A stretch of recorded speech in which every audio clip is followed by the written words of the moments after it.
ce matin, si les titres des quotidiens israéliens sont divers, celui qui se dégage aujourd'hui, qui est le plus étonnant et le plus inquiétant, est en manchette du Yediot Aharonot. Oui, c'est un scoop que Yuval Karni nous livre dans le supplément de Shabbat du Yediot Aharonot et qui vaut le détour. Karni révèle à ses lecteurs l'existence au sein du Likoud d'un projet de loi visant à modifier le déroulement d'une consultation électorale en Israël et d'une certaine manière à le politiser. Selon ce projet de loi, des membres de différents partis pourraient devenir secrétaire de bureau de vote, ce qui n'est pas le cas aujourd'hui. La commission électorale centrale, qui est aujourd'hui présidée selon la tradition par le vice-président de la Cour suprême, pourrait donc être également contrôlée désormais selon ce projet de loi par les politiques. À cela, il faut rajouter la présence de caméras corporelles pour les assesseurs et le signalement des votants par une marque à l'encre, comme cela se fait par exemple en Inde.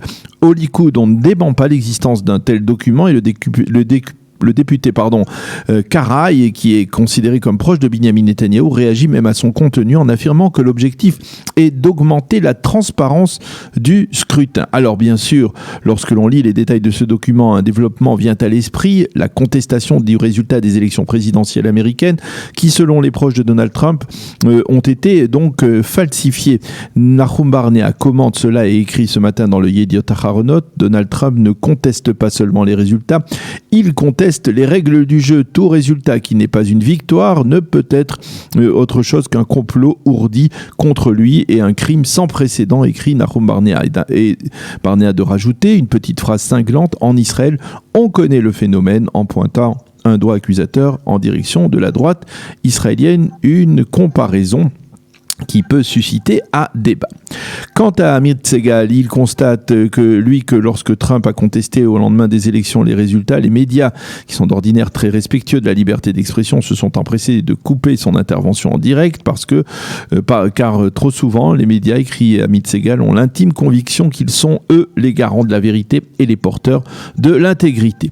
Les autres extraits d'éditoriaux que le Yediot Aharonot publie en première page ce matin, que l'on peut retrouver dans le supplément politique du Shabbat, se rapportent tous à Binyamin Netanyahou, comme si le journal faisait une sorte de fixation obsessive sur le Premier ministre. Ainsi, Yuval Noah Harari, le célèbre auteur à succès international qui n'a jamais caché une forme de mépris pour le Premier ministre, écrit ce matin: depuis des années, Binyamin Netanyahou pousse les citoyens israéliens à ne pas faire confiance à la presse, à la justice, au parquet, aux universitaires, aux conseillers juridiques et aux fonctionnaires du Trésor. Et aujourd'hui, à l'apogée de la crise actuelle, de nombreux citoyens israéliens ont effectivement perdu toute confiance en ces institutions.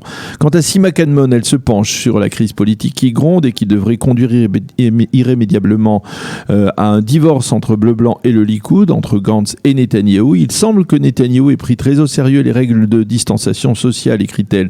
Au lieu d'enlacer Gantz, de lui donner l'impression qu'il est un véritable partenaire sur la voie de la validation du budget de l'État, il le minimise et suscite en lui des soupçons tels que chaque jour qui passe accélère et amplifie la crise, écrit ce matin donc Sima Kadmon. Par contre, ce matin, dans le Israël Hayom, pas la moindre mention du projet de réforme mis en évidence par le Yediot Aharonot, mais par contre, le quotidien gratuit a choisi de consacrer sa manchette à un développement politico-juridique très important intervenu hier soir. La Cour suprême a en effet annoncé qu'elle accordait au gouvernement actuel un délai de 21 jours pour tenter de justifier la légalité de l'accord de coalition qui avait été signé entre le Likoud et Bleu-Blanc en avril dernier. L'accord de coalition stipule la création inédite d'une fonction de Premier ministre par alternance et modifie également les règles du vote d'une motion de censure à la Knesset. Le Maariv, lui aussi, titre sur ce développement: la Cour suprême demande pourquoi a-t-on besoin dans le gouvernement actuel d'un Premier ministre par alternance. Quant au Makor Rishon, proche de la droite israélienne, il est plus ferme et titre: coup d'état juridique de la Cour suprême qui envisage d'annuler une loi fondamentale. Les quotidiens indiquent que la Cour suprême a donc donné suite à la requête déposée par le mouvement pour un pouvoir intègre en Israël, une ONG qui avait appelé la Cour à se pencher sur la légalité de cet accord, un accord qui, je vous le rappelle, avait nécessité plusieurs amendements aux lois fondamentales comme la loi sur le gouvernement et la loi sur le Premier ministre. Le Israël Hayom se fait l'écho ce matin en évidence de la colère du Likoud. C'est une décision scandaleuse. La Cour suprême n'a pas le droit de s'immiscer dans les affaires de la Knesset, a déclaré Yariv Levin, le président de la Knesset. Quant à Yair Lapid, il a écrit hier soir sur un post et sur un ton acerbe, il est vrai que l'État d'Israël n'a absolument pas besoin actuellement d'un Premier ministre par alternance. Pour Marty Turfeld, le commentateur politique du Israël Hayom, cette annonce de la Cour suprême sert pleinement les intérêts de Binyamin Netanyahou, car si, comme on le pense, comme on l'estime, en Israël, le Premier ministre a pris la décision irréversible d'aller vers de nouvelles élections, la décision de la Cour suprême devrait lui servir de prétexte idéal pour dissoudre le Parlement israélien et provoquer de nouvelles élections. Pour Chaim Schlein, c'est la Cour suprême qui est en train de s'imposer avec de telles décisions comme un gouvernement alternatif à celui choisi par le peuple. Je suggère, écrit Schlein ce matin dans le Israël Hayom, que si l'avenir de la démocratie est important pour eux, eh bien, je leur suggère de ne pas statuer sur des dossiers purement politiques.